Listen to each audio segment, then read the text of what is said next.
these are why you're here tonight, because let me know if these kind of ring true. Our mission statement is connecting people to nature. Our mission is to serve, educate, and create memorable experiences.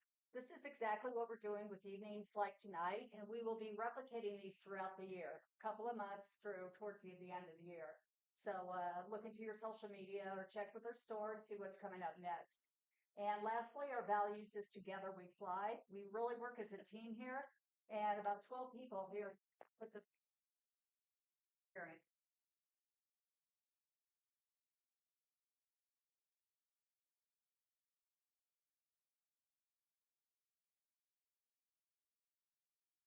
Thank you, Janelle. And thank you. I'm probably going to be messing with this for a while because it sounds really loud. Can everybody hear me? Is it too loud? Okay. So I usually like to start these off by saying, I'm going to mess this up somehow. Just embrace it too. So this is actually actually, it might be my first talk that I've done that hasn't been on Orioles and hummingbirds. How many of you guys have come for the Oriole and hummingbird seminars? Okay. All right, that's kind of intimidating because you expect me to be good because I've been doing those seminars for about 10 years and I'm used to that. So Finch February is a little bit different for me. Like Janelle said, we want to start doing talks twice a month. It won't always be me. It probably will hardly ever be me based off how it's going to go tonight. And so we want to focus on local companies and bringing, I want to be able to educate you guys on everything birds, birds, bees, bats, wildflowers. We even have one of the girls on our future as well. This year, I think we have 2 events scheduled every month. I know that I'm only on the docket for 2, and that's this one. But the more I do this, the more I'll get used to it. So tonight, talking finches, and I'm going to give you a few facts to start off with. Did I say thank you for coming? Thank you for coming. Tonight's food brought to you by the Deviled Egg Company. First time they've done an event with us. I do believe they want to sign up. And they'll have a little bit more signage and more about their company. This was kind of a last minute thing. So that's exciting. Hopefully you guys liked that a lot. I didn't even know this. I do a lot of research before I do these talks, and I always learn something new. I've been in the business for 16 years. I think 2007 was when I started.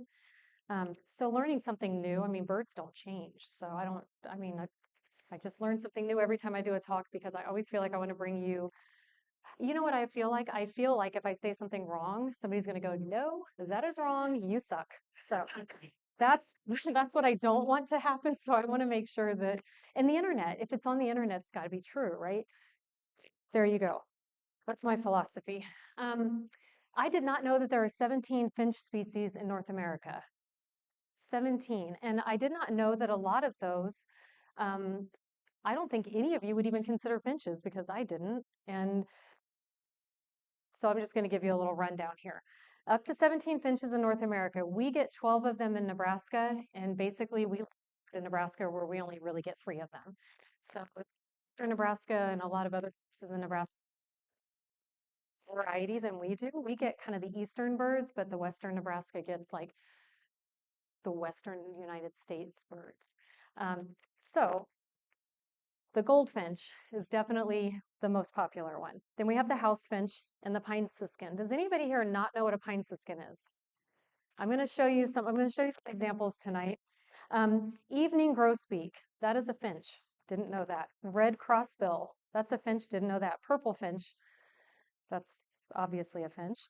The rose-breasted grosbeak, no idea that was a finch. I thought that was in the cardinal family, if I'm being honest. Blue grosbeak, black-headed grosbeak, common redpoll, Cassin's finch, white-winged crossbill, lesser goldfinch. Those are all the finches you can find in Nebraska. So kind of a little bit of a rundown. I might have pressed the wrong button. Help. I didn't think all that was supposed to be there.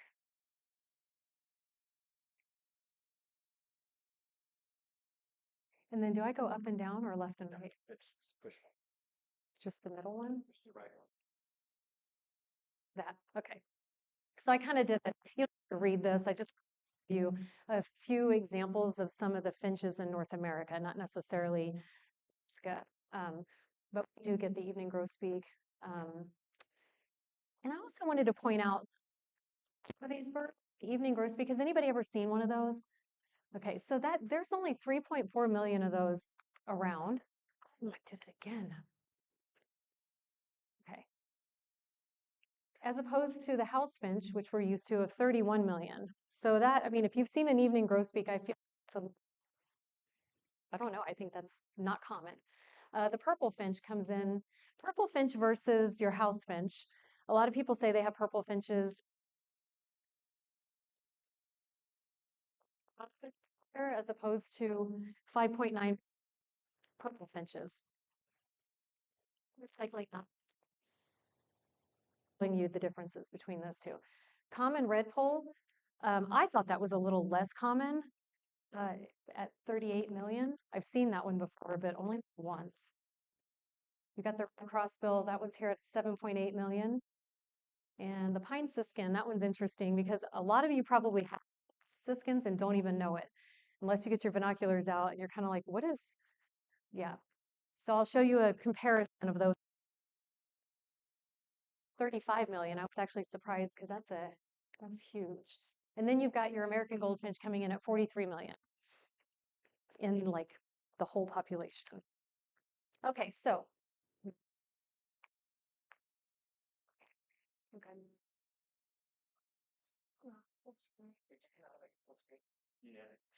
Okay, so more than half of our North American finches are in decline due to a couple things: window collisions, outdoor cats, pesticides, and their habitat just being taken away. We're building everywhere. That's just North American finches in general. So what we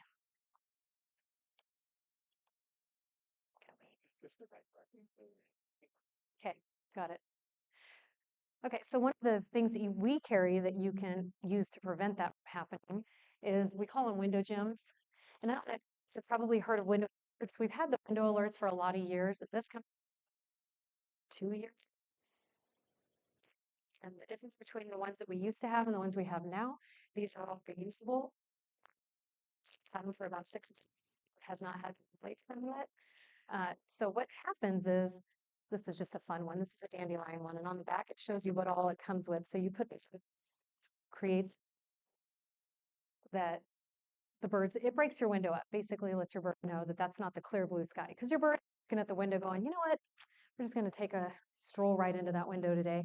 There's certain times a day where the sun hits just perfectly and it feels like they're just flying in the clear blue sky and it's like, bam, they're done. So that is, I highly suggest these for if you have repetitive, especially certain times of the year, certain times of the day for itself, so you don't have to go out there and pick poor little birds.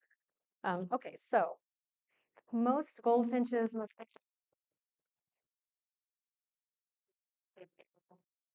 captured it, so that's encouraging to know they can live long. I love the fact that I'm doing some fun facts at first, and then we'll get into how to feed them. Goldfinches are vegetarian. A couple years ago, most birds, lots of protein, and that's what has them grow up big and strong, but not goldfinches. Or house finches are also 97% vegetarian. They will occasionally eat bugs, but not as a whole. But they only eat. So I'll get better at reading my notes next time. But I'm not making any promises. Goldfinches are vegetarians. They only eat seeds, buds, bark, maple sap, seeds, and in the daisy family, weeds, dandelion, grasses. Because they are not bug eaters, they breed much later than most songbirds do. Most songbirds are breeding sometime in March, April, May, June, July, August. The goldfinches don't even get started until July, maybe even end of July. And that is because the food that they feed their babies, they need to wait till it matures. Um, Sometimes the eggs aren't even laid until August, and this has every bit to do with the food availability. They patiently wait for the thistle plants to mature, as well as other native plants and grasses. Um, I've always said plant, and I did this at my house, plant purple cone flowers and sunflowers if you want to attract them to your yard, because you could actually attract them to just eat in your yard and then to nest in your yard. So many times people say, where did my finches go? Most of the time they left to go have babies somewhere near where there's natural food for them to eat. And then they come back, and there's no really rhyme or reason to it, except that's the research I've done, and that's my answer. I believe that they go off to find food, and then they come back when they're done raising babies, because they won't take a seed from your feeder. Even though they raise their babies on seeds, they won't take seeds from your feeders and feed them to the babies. Everything they do is instinct, so they instinctively go after the native plants, which is really awesome if you plant those. Okay, so goldfinches are also one of the only birds. The only finches. Birds molt once a year, lose all their feathers, usually in the late, I would say late summer, fall. They lose all their feathers and then they regrow up section by section. Vulnerable during that time. Their wings have wings, they just can't get away from predators as fast. So they tend to, sorry, I lost my train of thought there for a second. They tend to hide, grow new feathers, and then when they're back in business, then you'll see them again. That's very interesting to me. And they do have, when they're molting, they kind of look like this. They look like mangy. You'll look at them and go, yeah, my bird's not doing so well. We need to bump up our feeding. Once they look like this, it's pretty amazing. And they molt twice a year, late winter and then late summer. So they'll have basically their whole timeline of molting. So they look pretty drab during the wintertime. And I don't know if that's so they're not as easily picked at by the predators, but then it begs the question, why are cardinals so bright red in the winter? I don't know. But cardinals don't seem to be as much. Maybe because they're smarter. Not really sure. Okay, so they only, so a lot of people think that they migrate if the weather gets too cold and there's not enough food here. Otherwise, they're here year round. I always tell people, most people have them at one season or another. It's hard to find somebody who has a lot of them in the spring and summer and then a lot of them in the winter. In my opinion, they kind of spread out all over the place in the spring and summer, and they'll go to all of your houses. And then come winter, it's like all of you guys are probably not feeding all through the winter.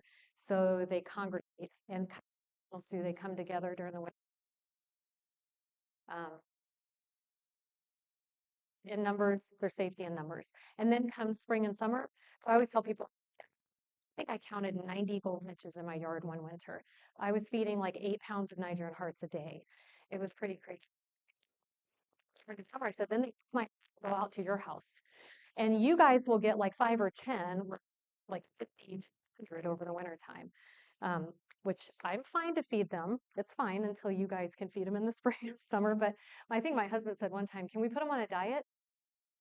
I said, sure, come March, they'll go on a diet and they'll leave. And that March, they didn't leave. And he kept saying, so we actually, because of that, we had to move my feeder off the back porch to the front yard because they were making such a mess.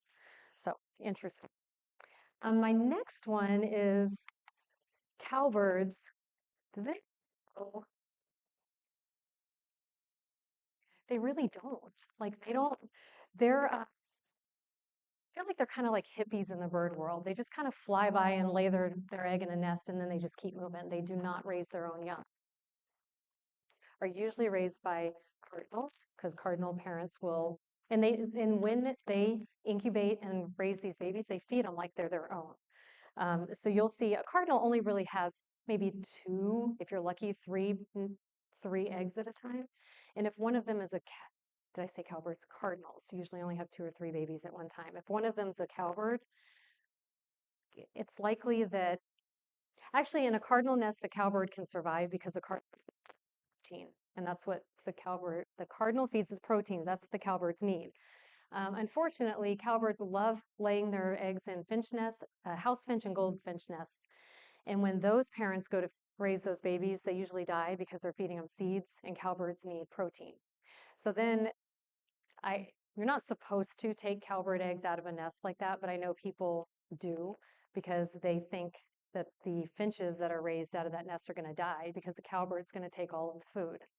So I'm not saying to go out there and remove any cowbird eggs. I'm just saying if you see a finch nest in your yard and one egg is much bigger than the rest, that's what's happening there. Your cowbird flew in and took over the nest. Okay, so fun fact, that was not next on my list, but what I guess so.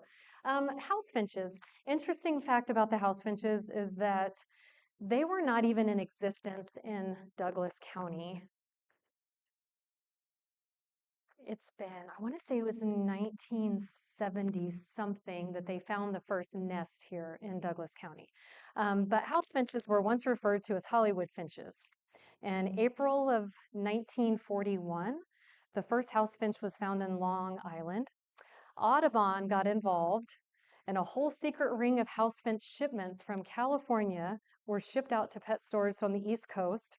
The feds heard about 1918 there was a bird act, a migratory bird act. You can't kill these birds, you can't capture them, you can't sell them, you can't profit from them, whatever. And then undercover Audubon operatives arranged fake traditions like this.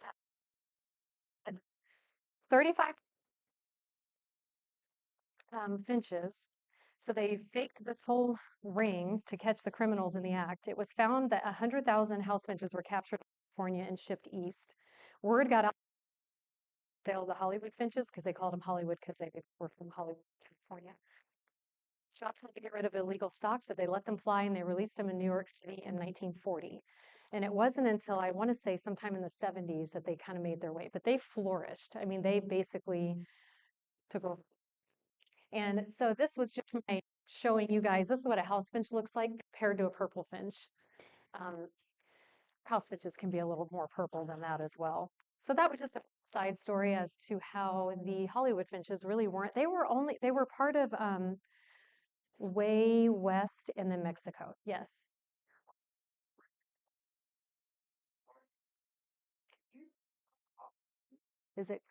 Would it be a closer thing or no?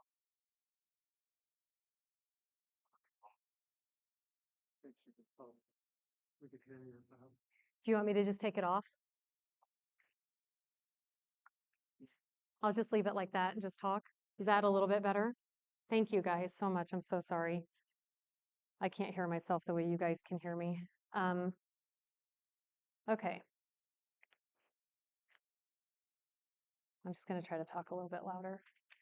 House finches love to nest in lights and wreaths on your front porch. I don't know if you guys have ever had like a finch or a little nondescriptive bird nesting in your wreath on your front porch or your front. They love front porch lights for some reason.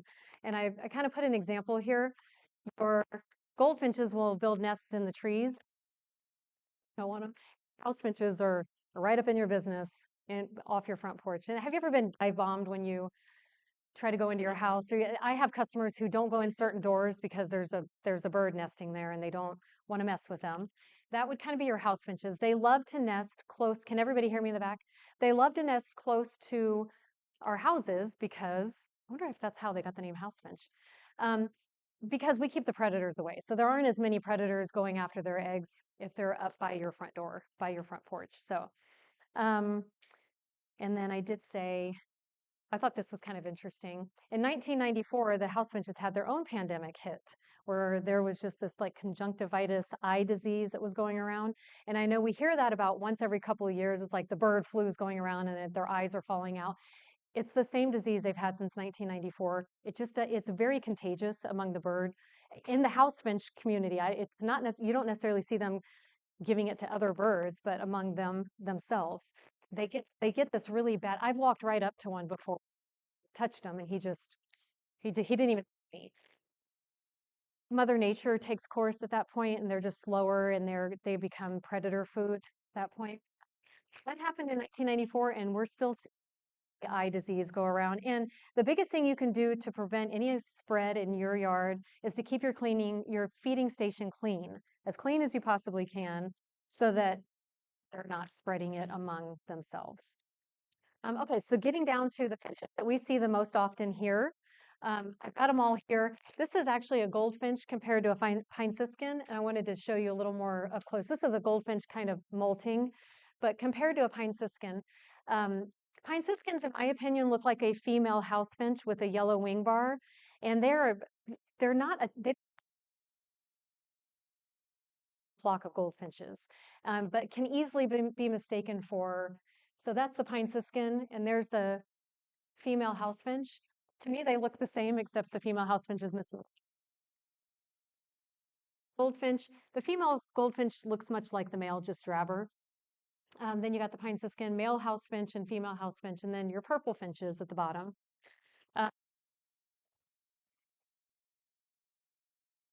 Kind of did a how, what, where.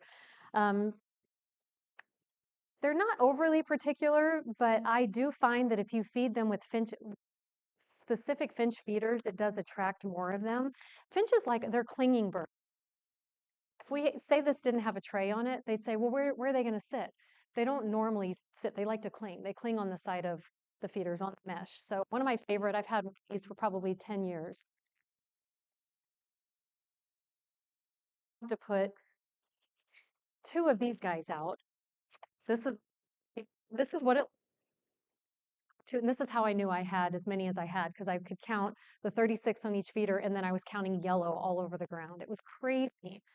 So you can feed them mesh style, tube style, hopper, or even a little clinger feeder, which, in my opinion, goldfinches like these feeders, house finches like all the other kind of hopper style feeders. They're like this. They also will eat different and see house finches on these feeders too, but I hardly ever finches on my feeders that have these seeds in. We've got Niger, just plain thistle, plain Niger. Hearts, finely ground up, and then the Niger and hearts mixed together. When you go to house finches, they love the golden safflower and the white safflower. So, or hearts as well. So we kind of did a just an example up here of all the seeds that you can feed them. And they will eat all of these. It's just they do have preferences.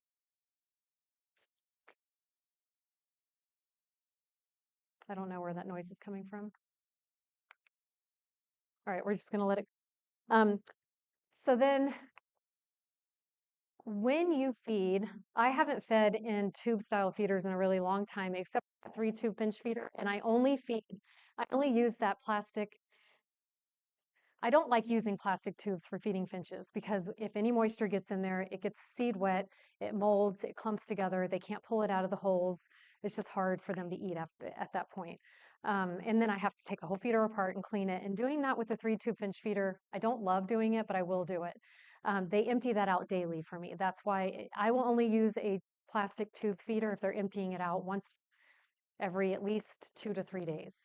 I don't like the seed to sit in there too long, and then it ends up becoming a bigger process to even clean it. So I love the mesh style feeders. This was actually patented in Plattsmouth, Nebraska. And it's the seed on 3 different levels, because a lot of times finches crazy. And so I like that here, I'll have some here, that it's just been my favorite feeder for a long time. And I've had it for a really long time. And then I put where to feed, and I said literally anywhere. They like human activity, so closer to us is safety for them. So closer to your home, closer to a tree, kind of hide in. So as long as it's 5.5 feet, you can baffle it. If you do it much lower, the squirrels can jump over the baffle and they'll be all over your feeders. So I don't want to get sidetracked. When you have the problem of moldy seed and wet seed, I will tell you, I did not realize for a very long time that my sprinklers were hitting my feeders. So my sprinklers were just hitting the bottom half of my finch feeder enough to have all the seed get moldy and caked up all the time in there. And I often tell people, just make sure your sprinklers aren't hitting it. And they've come back in and go, you were right, my sprinklers were hitting it. Because they were like, it wasn't even raining and my seed got wet. So, um, so I say, watch where your sprinklers are hitting. Make sure you raise it up a little higher. I would say anything above 5 feet is fine. You don't need to have it like super high. Niger and hearts. Niger is one of the seeds that we have here that goes old the fastest. And when it goes old, it does not look old. I have people who come in and say, I've had my feeder out, no finches are coming to it. How long have you had your feed in there? About 6 months. That's why they're not coming. Finches and a lot of birds are just really notorious for knowing exactly. They'll come up to a feeder and they don't have a very good sense of smell or taste, but they can tell when that is moldy. They won't touch it. I have people who say that I'll see them come to it, but they won't touch the feed. I always just say empty it out, clean your feeder, and I said very specifically, empty your feeder out, clean it with Dawn dish soap, very hot water. If it's really, really bad, you can do 1 part bleach, 9 parts water, soak it. Make sure you dry it out completely before you fill it back up and start over again. And if you have finches in the area and you're sourcing your seed from a good company, they will come if you have finches in the area. So I wrote down here, seed gets dried out, so only buy what you would go through in 1 month. Seed is expensive, so I know a lot of people like to buy it in bulk and then go home and store it. If you go home and store it, well, if you want to buy it in bulk, you can totally do that. Store it under 72 degrees. Or put it in a refrigerator. I've had people just get a fridge for the garage, and then because in the wintertime you can store your seed in the garage totally fine. In the summertime it becomes an oven, and this seed gets dried out really fast. And also, a lot of people say that they see a lot of the seed under their feeders. Niger is a very tiny seed, but there's still a shell on it, and unless you get down there with tweezers, you can't tell if they're dropping the Niger or if they're dropping the shell. So I also say in for seed moths and worms to grow. It's the same as your flour. It's why your grandma used to put the flour in the freezer. You put it in the freezer. If this had larvae in it from seed moth in the freezer for 2 days, then I can store it anywhere and the bugs are going to grow. You won't with bugs in your house for too long and it gets heated up. If it's over 72 degrees, it kind of motivates the to turn into a moth, and then moth has no job of fly, even eat. It just mates and lays up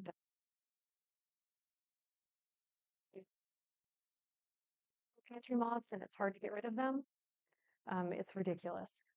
So if you start fires, always a seed moth trap and tape it to the underside of your, so that when your seed is back.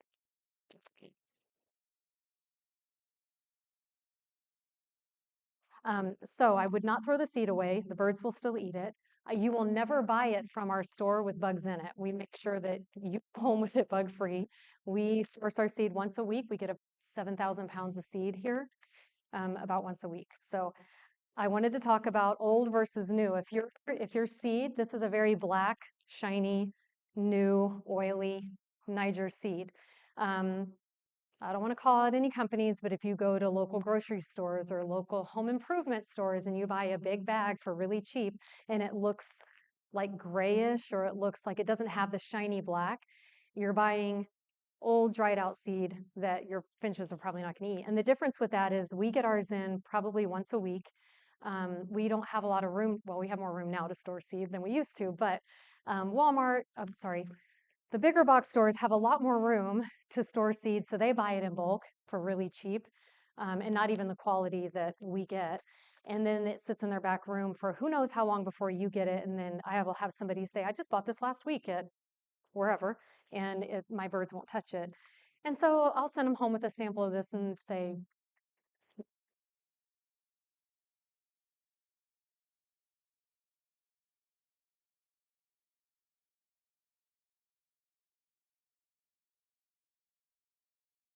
anybody agree with that? Like I've had that happen so many times where we go with the lower price seed and we're not getting the birds that we want. Oh, the pinch test. So if all of you guys have Niger at home right now and you want to know if it's good, you take a couple of pieces of that Niger. If your fingernail's dry, it's dry, they're not going to come to it. If you have oil on your fingernails, then it's still good, and they should come to it at that point. So um, I I use Feeder Fresh, and rain is more prevalent. Literally, it's an enzyme. It's very natural. The guy who created this created the crystals that are in the kitty litter that absorb moisture and absorb smell. So he created this for loose seed and for hummingbird nectar to keep it fresh longer. So what you do is you just put a little layer of this at the bottom of your feeder where the problems occur the most.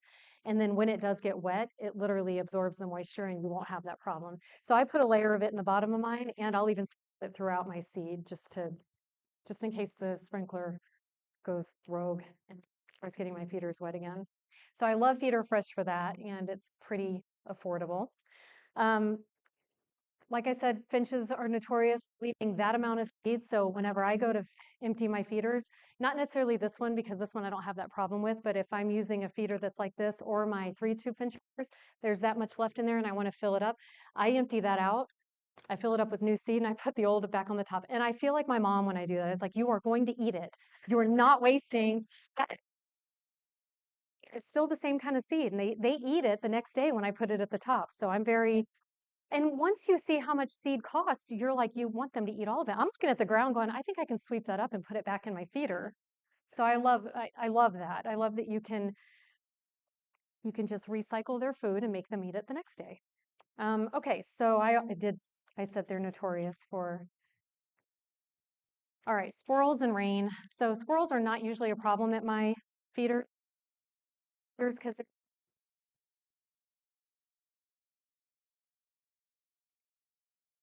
with squirrels till this year anyway, but they don't typically come after, squirrels won't come after this or the white and golden safflower. They do like when you mix the fine hearts in with this, they will go after the fine hearts, but if the holes aren't big enough and they can't make them any bigger, um, they will chew.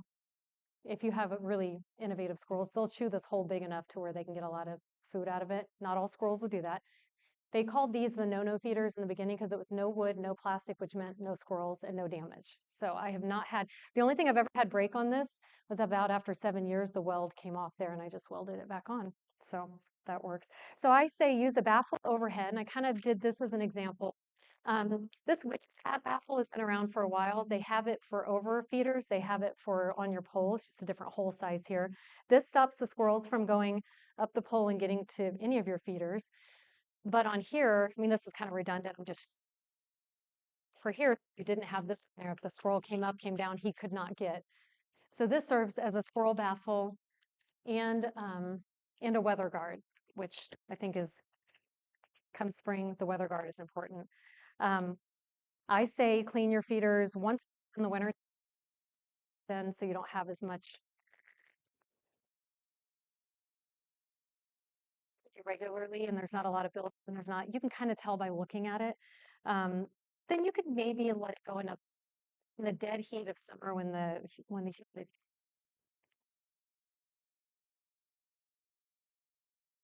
I say go with a feeder that is easy for you to clean. And there's open at the top and bottom. There's no perches going in the middle that you have to get around. So I like that.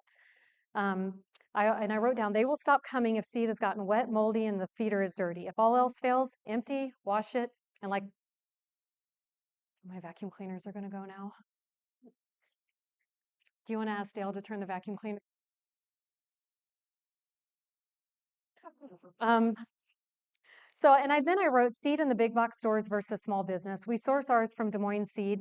I think all of the local bird stores here in Omaha, we get our seed from the same place weekly, as do most small stores. So I always tell people, I do garden club talks, out in Elkhorn, Benson, Bennington, everywhere. I just say, you don't have to come to us, just go to a small bird store, a small locally owned bird store. You're going to get the freshest seed.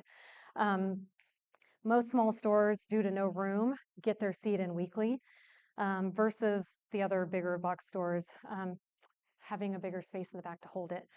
Be aware of fillers. Fillers, in my opinion, red milo, white millet in finch seed. I just put I just got in some feeders that were pre-filled for finch feeders, and they're filled with a bunch of millet, milo, and a little bit of nitrogen, a little bit of hearts. I put it out, my finches won't touch it.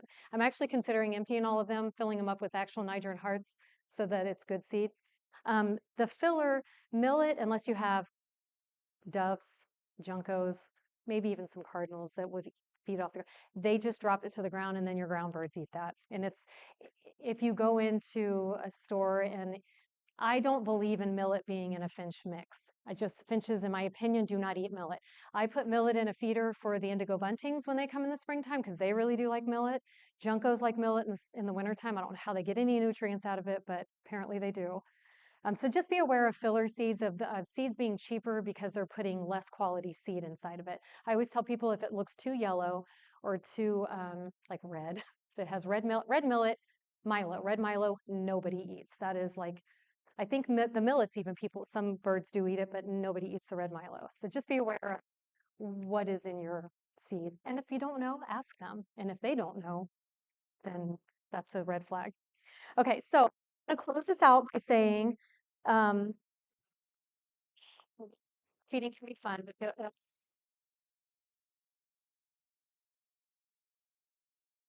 this up to questions. So if anybody has a question at the end, we'll give you a microphone. Trying to find ways for you guys to get your seed cheaper. No pun intended, but buckets. If you bring in your own buckets, and if you bring in any bucket, well, that was to show you what I showed you there. This is just an example. You bring in a kitty litter bucket or a coffee can or just a trash bag or a trash get pricing. So if you buy our 5 pounds, you're buying it at a higher price per pound. It goes a little lower. 50 is the lowest price per pound that you can get. But if you don't want a 50-pound bag of seed and you want a pound bucket of seed, we can give it to you at the 50-pound price per pound, if that makes sense. So for example, a 10-pound bag of nitrogen hearts for us right now is $37.99. But if you bring in your own bucket and we fill it for you, it's $29. So you're saving $7 or $8 just on seed by bringing in your own bucket. We're trying to offer buckets. So tonight we did fill up, I think we pre-filled maybe 10 or 15, 10 of these with nitrogen hearts for anybody who wanted to. So it's for the bucket, and then it's basically $29 for the seed. Just to kind of get you started. Otherwise, you bring in your own containers. They don't have to be really big because I don't think a lot of people want to go home with a lot of finch mix. They don't go through it quite as much. So I think I covered everything that I was going to cover. I do know that I've forgotten a couple of things that they're going to remind me of. Tina, there was something you were going to have to remind me of. What did I forget? Oh, I am all done. No, I guess I'm not. We're going to do questions and then we'll do that. So think of what else I forgot. Does anybody have any questions?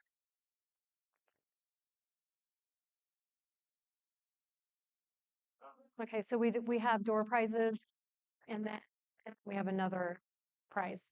But does anybody have questions about what we talked about tonight? Yes. Oh, and here. I need to remember to repeat your question for that.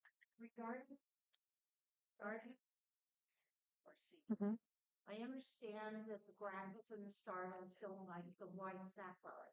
What about the goldens? It's the same. So they don't. Nope. So the question is, the white safflower keeps away the starlings, blackbirds, squirrels, and that's they regrew it.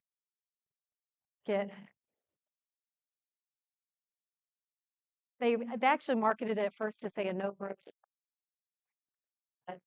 In a bag, there's little white safflowers in there. Those will grow, but your golden safflowers shouldn't grow as quickly.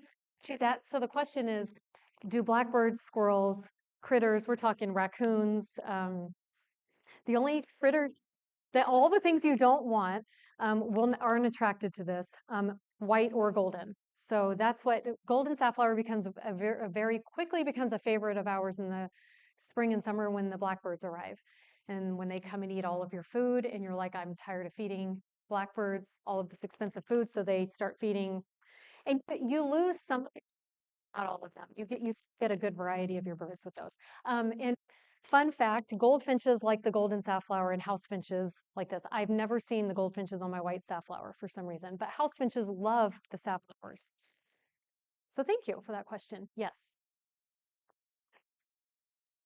I think it's working.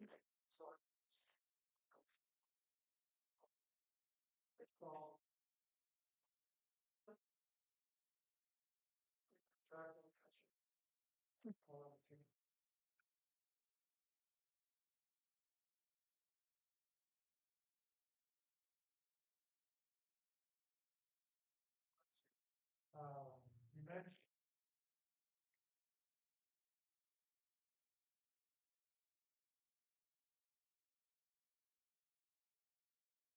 mentioned strategies,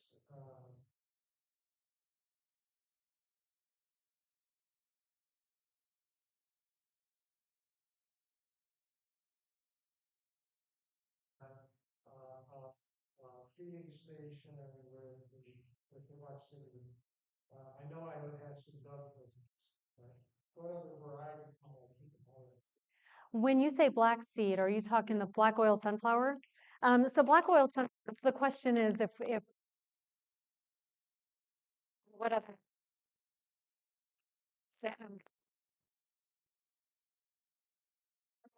seed blends would be your black oil sunflower in or out of the shell. So pretty much everybody, in my opinion, feeder, or they're always surrounding that feeder at home. So other than putting up a sign that says finches eat here, I'm not sure how to attract the actual finches. The thing is that like for 5 or 6 years that I live in now, I didn't see a single house. And I attracted 2 house finches and then 2 more, and now I have a colony of them. I don't know where they came from. So if they're in your yard, they should come. This will actually attract anybody and everybody. In the shell, it's not as expensive. Out of the shell, it gets to be a little more expensive because you're getting, like this is out of the shell ground up really fine. You're getting a lot more actual food here than you are in the shell. So, and I like to say too, I like the black oil blends. I just, you bake for 30 minutes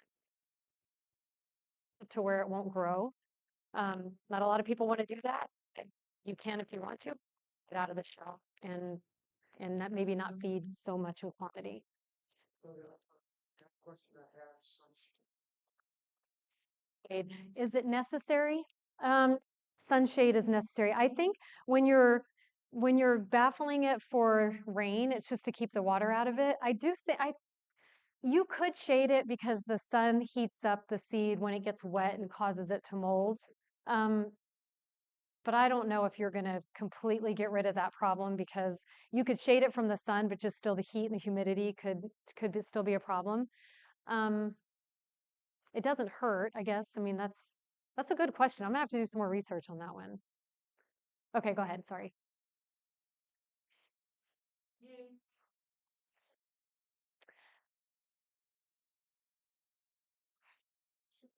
Hmm? Do the finches use or eat suet? Okay, I'm getting a couple of yeses over there. Okay, so they're saying house finches will. I just recently acquired house finch suet. I do a lot of suet. I've never seen the suet feeders. You know, so many birds eat the suet. More along and it doesn't melt, but it's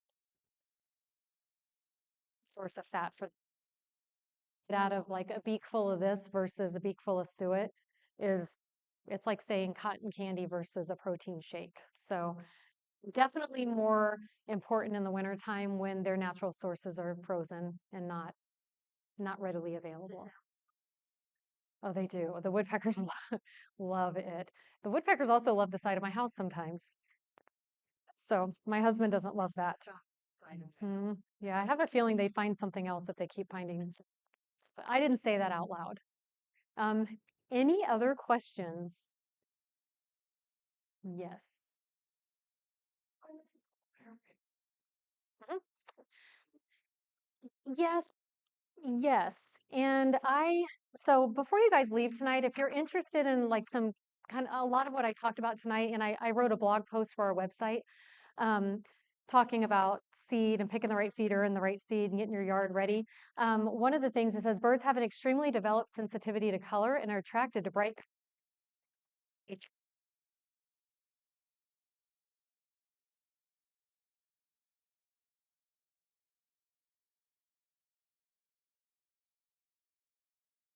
seeds in your yard. So something that you get a feeder like this and you want to tie a yellow ribbon to it or a yellow that till you attract them, then you can kind of like hummingbirds. When you go to feed the hummingbirds, I have people who will take fake flowers and zip tie it to their shepherd's hook. So it just looks like then when the hummingbirds are looking for flowers, they come to the flower and they're like, nope, there's nothing here, but there's a nectar feeder right there. So if you guys want a copy of that Finch, the questions and answers, just ask the front desk. But I would say yes. A lot of Finch feeders are made in bright yellow for that reason. Not everybody's wanting to put bright yellow stuff out in their yards, so we have things for people who don't want to. Yeah, but most of them, just like bluebird feeders are kind of like blue, they're bright blue as well. Cardinals protected to red, obviously. So yeah, and Orioles like orange. Yes.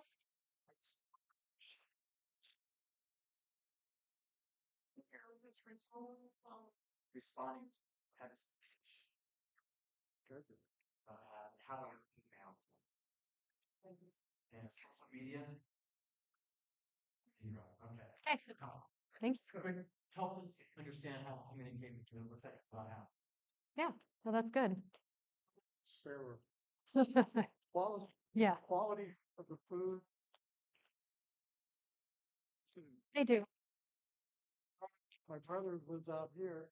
He's got all kinds of good birds that you want, but he doesn't have sparrows. I don't see. My mom wants the sparrows, Yeah. not much of the other.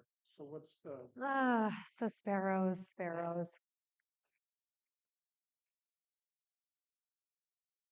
Happy if we could figure out a way to get rid of them. I could tell you guys that sparrows are not protected. They're one of the birds you can. I got myself, and they've killed my bluebird baby. They bluebird egg. They poke holes in all of them, and so I get really mad at the sparrows, and I still can't kill them. But they're an invasive species. They have taken over the entire world. They can live in Antarctica. They can live in Texas. Doesn't matter. They can. This is the only thing that they like the least. The least amount is the white safflower. I don't find them at my finch feeders because I think their bills are a little bit bigger and it's hard for them to get. So you can be pretty safe in feeding sparrows out of your finch feeder as long as it's the whole one. I don't think that they would, because finches come in like flocks, so I don't think they can get enough yeah, out of something like that. Or even these. I mean, even just all of your finch feeders that you're going to feed this really fine seed in should have really tiny holes, and your sparrows shouldn't be attracted to that. They would be attracted to this and this. Platform feeders, yes. We did, and for anybody who has a really hard time with sparrows, Janelle, our trusted employee there, she had some foot surgery recently, and we did some testing at her house on sparrows, and she actually created some things where she hung fishing line off of her feeders, and it keeps the sparrows away. So, I mean, yeah, talk with us about that. Yes, ma'am. Okay.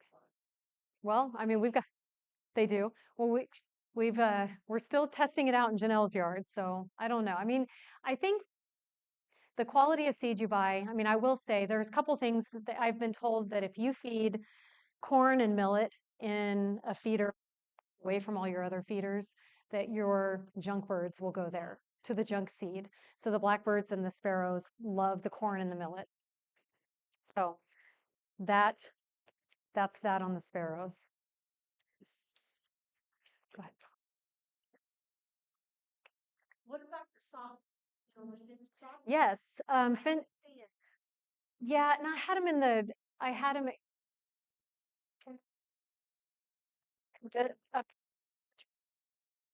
This is eventually the sun, the string race. Yes. and It's, then it's get false. It's just a cheaper way to feed them.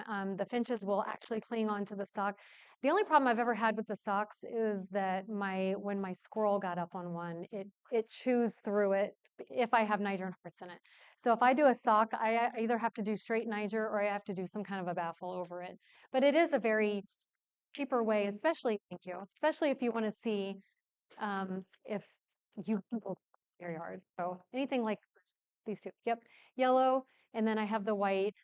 It's I had really good success with this. I remember the first time I used it, I forgot to cinch it, and I had a little finch on the top just eating out of the.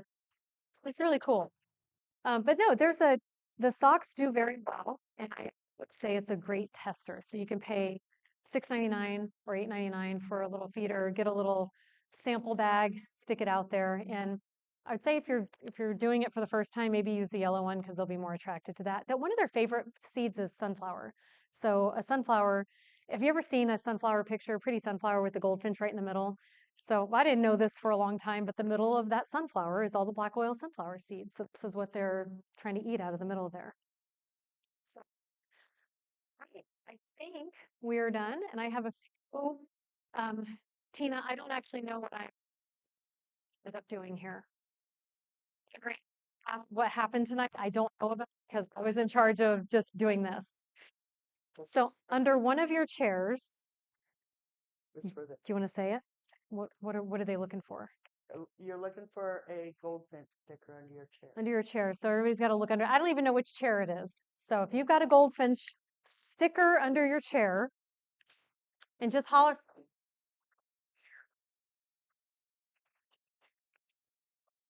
Where is it? Just let them find it then.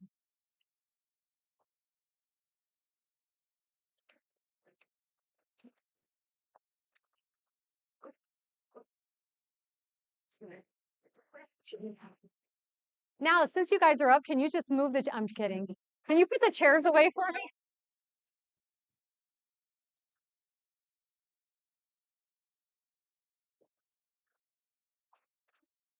I think it's in an unused chair, so I think you just have to look, and I think it's in this area somewhere.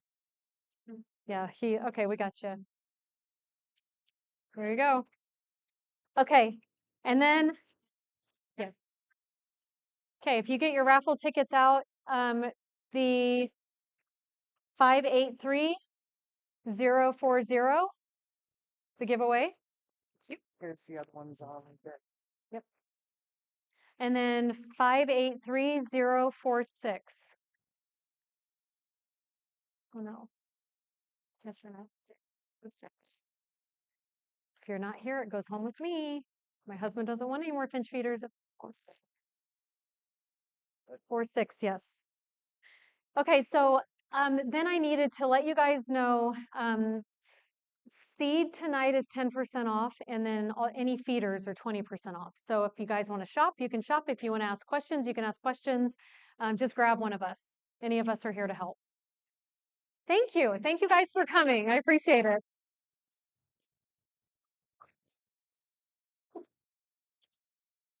We're done.